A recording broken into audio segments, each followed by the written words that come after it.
नमस्कार, आपके साथ मैं हूं समीर अब्बास। टीवी 9 डिजिटल के इस खास शो में आपका बहुत बहुत स्वागत है।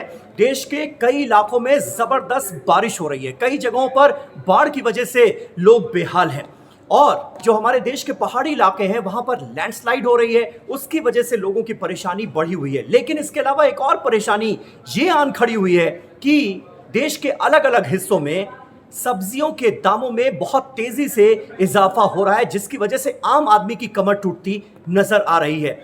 मौसम और महंगाई की ये जो मार इस वक्त आम आदमी पर पड़ रही है, इसी पर बातचीत करने के लिए हमारे साथ इस वक्त दो खास मेहमान मौजूद हैं। आनंद शर्मा साहब हमारे साथ मौजूद हैं, मौसम वैज्ञानिक हैं और मेट डिपार्टमेंट में एडिशनल डीजी रह चुके हैं। इसके अलावा नितिन सक्सेना साहब हमारे साथ मौजूद हैं, कंज्यूमर एक्टिविस्ट हैं। जैसा कि मैंने आपको बताया, सब्जियों के दाम इतने ज्यादा क्यों बढ़ रहे हैं ये हम जानने की कोशिश करेंगे। लेकिन सबसे पहले शर्मा जी, शुरुआत आपसे करते हैं। अभी हम मौसम का ताजा हाल अपने दर्शकों को बता भी रहे थे थोड़ी देर पहले। इस बार एक नई चीज ये देखने को मिली कि दिल्ली और मुंबई में एक साथ मॉनसून ने दस्तक दी। इसकी वजह क्या थी और इस बार कुछ अलग होता हुआ आप देख रहे हैं क्या मौसम के नजरिए से?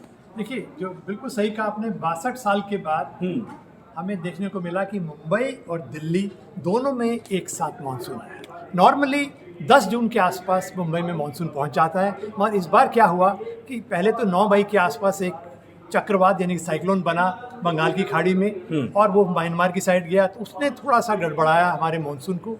फिर जैसे मानसून अब आगे को बढ़ने की स्थिति में जब था, तो एक जो चक्रवात था और बन गया हमारा अरब सागर में। तो सामान्यतः जो मानसून हमारे केरला में 1 तारीख तक आ जाता है, वो इस बार 8 तारीख को आया और 10 तारीख को मुंबई में आना था, वो आ नहीं पाया, क्योंकि जिस तरह से चक्रवात की मूवमेंट हुई उसने अपनी नमी अपनी ओर थोड़ा खींच ली और उसके चलते जो है मुंबई, महाराष्ट्र, मध्य प्रदेश, बिहार, यूपी में मानसून डिले हो गया। अच्छा। और खासकर जो आपके मुंबई यूपी और बिहार में तो तापमान भी जो है 8 से 9 डिग्री सामान्य से ऊपर चल गए और हीट वेव जैसी स्थितियां पैदा हो रही थी। और एक चीज़ दूसरी बड़ी अच्छी खास हुई कि आप देखें तो राजस्थान से लेके गुजरात से लेके मुंबई नीचे तक, तो एक समय था जब चक्रवात चल रहा था तो तापमान सामान्य से नीचे चल रहे थे।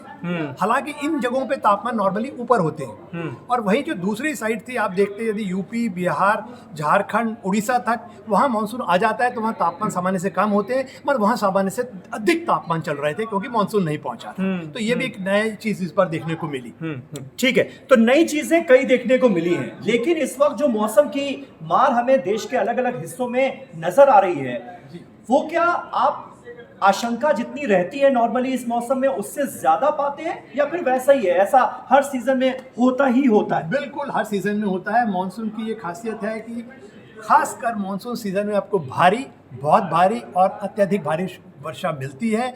कुछ रीजन में आपके फ्लडिंग होती है, जैसे कि उत्तर पूर्वी भारत में तो असम तो एक फेमस है इसके लिए कि वहाँ रहती ही रहती है। और जैसे जैसे जहाँ जहाँ सर्कुलेशन जाता है वहाँ पर जहाँ भारी वर्षा मिलेगी तो वहाँ मैदानी क्षेत्रों में बाढ़ आएगी, पहाड़ी क्षेत्रों में लैंडस्लाइड और फ्लैश फ्लड्स मिलेंगे। ये नॉर्मल फीचर है। ये नॉर्मल फीचर है। अगर ये नॉर्मल फीचर है, हर साल हमें इस तरह के मौसम का सामना करना पड़ता है, तो नितिन सक्सेना साहब, हम पहले से जागते क्यों नहीं, इंतजाम क्यों नहीं करते? इस स्थिति से हर बार क्यों दो चार होना पड़ता है कि आम आदमी की जेब पर एक तरह का डाका पड़े और आम आदमी को ज्यादा पैसे देने पड़े सब्जियों की खरीद के लिए?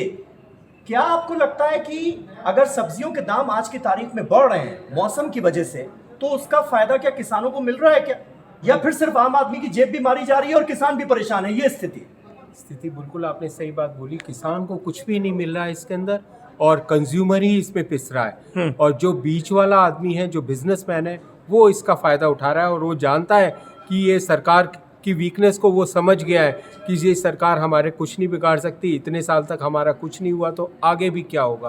परंतु अब स्थिति चेंज हो रही है, ministry of consumer affairs active हो रहा है, दिल्ली सरकार भी मैं कहूँगा एक्टिव हो रही है और भारत सरकार ने भी इस चीज़ को समझा है कि कंज्यूमर्स को इस तरह से पिसना नहीं चाहिए। नहीं, यानी अभी जो स्थिति है आप कह रहे हैं उसमें किसानों का फायदा बिल्कुल नहीं हो रहा है, आम आदमी की जेब पर तो भार पड़ ही रहा है, फायदा किसका हो रहा है? तो वो है बिचौलिए का हो रहा है और मैं यही कहूँगा कि गवर्नमेंट को इसमें स्ट्रिक्ट एक्शन लेनी चाहिए। जो इस तरह की होर्डिंग्स कर रहे हैं उनको इमीडिएटली उसके अंदर आईपीसी में भी प्रावधान करने चाहिए और जेल जाने के एकदम इमीडिएटली उसके अंदर प्रावधान होने चाहिए जो इस तरह का काम कर रहे हैं। क्योंकि कंज्यूमर क्या हो रहा है, इस बारिश के दिन में वो ना बाहर कुछ काम कर पा रहा है, डेली वेजेस वाला अपना कुछ भी दिन की दिहाड़ी तक नहीं कर पा रहा, और बाहर जाके देख रहा है कि टमाटर जो 20 रुपये किलो मिल रहा था वो एकदम 100 रुपये हो गया, और आलू जो 10 रुपये किलो मिल रहा था वो 40 रुपये किलो हो गया, प्याज जो 20 रुपये मिल रही थी वो 50-60 रुपये हो गई। तो ये सारी चीज़ें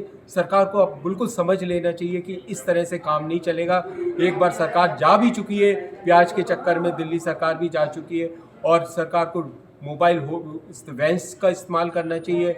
यही नहीं कि दिल्ली ही नहीं, भारत के हर शहर में मोबाइल वैन्स होनी चाहिए जिसको गवर्नमेंट कंट्रोल करे। अगर गवर्नमेंट ये कंट्रोल नहीं करेगी तो कंज्यूमर सिर्फ भूखा ही पिसेगा ही। मार्केट इंटेलिजेंस का भी ये फेल्योर है क्या शर्मा जी? क्योंकि आप एग्रीकल्चर भी आपका सब्जेक्ट रहा है, बहुत अच्छे से आप समझते हैं। क्या आप हमारे दर्शकों को ये समझा सकते हैं, जिस खेल का अभी थोड़ी देर पहले जिक्र हो रहा था कि भाई इसमें फायदा अगर किसी का हो रहा है तो वो है बिचौलिए। हर बार वो ऐसे मौसम का फायदा उठाकर खुद फायदा कमाने की कोशिश करते हैं और उसमें कामयाब भी रहते हैं। ये खेल चलता कैसे है?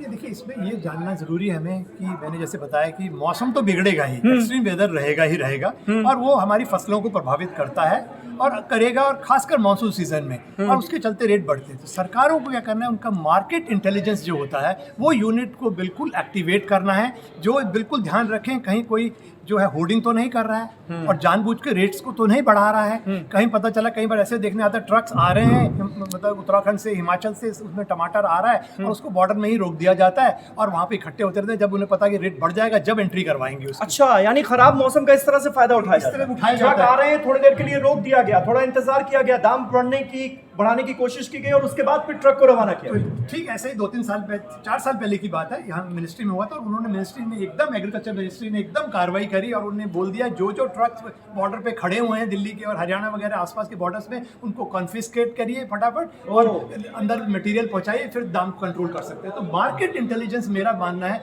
वो बहुत सुदृढ़ होनी चाहिए। जैसा कि आपने बताया कि प्याज के चक्कर में भी सरकार चली गई थी और अब इलेक्शन का साल आने वाला है, तो सरकार को बहुत ही मतलब कि ध्यान देना होगा, मार्केट इंटेलिजेंस को बढ़ा के रखना होगा। बिल्कुल, क्योंकि ये मुद्दा ही जन जन से जुड़ा हुआ है और हम देख रहे हैं देश के तमाम शहरों में जो आम लोग हैं उनकी जेब पर सीधा असर इसका पड़ा है। मंडियों में जो सब्जी विक्रेता हैं वो कह रहे हैं कि हम क्या कर सकते हैं, दाम हमें इतने की ही सब्जी मिल रही है तो हमें उसी हिसाब से बेचना पड़ रहा है। और जैसा कि इस बातचीत में निकलकर सामने आता है कि जो फायदा कमा रहे हैं वो हैं बिचौलिए, उन पर लगाम लगाने की इस वक्त सख्त जरूरत है, क्योंकि मौसम का हाल तो अभी ऐसा ही रहने वाला है लंबे वक्त तक। ऐसे में जागने की जरूरत है, जरूरी कदम सीधे तौर पर उठाने की तुरंत जरूरत नजर आती है। आप दोनों का बहुत बहुत शुक्रिया हमारे साथ इस बातचीत में जुड़ने के लिए। TV9 डिजिटल के इस खास शो में मेरे साथ बस इतना ही। नमस्कार।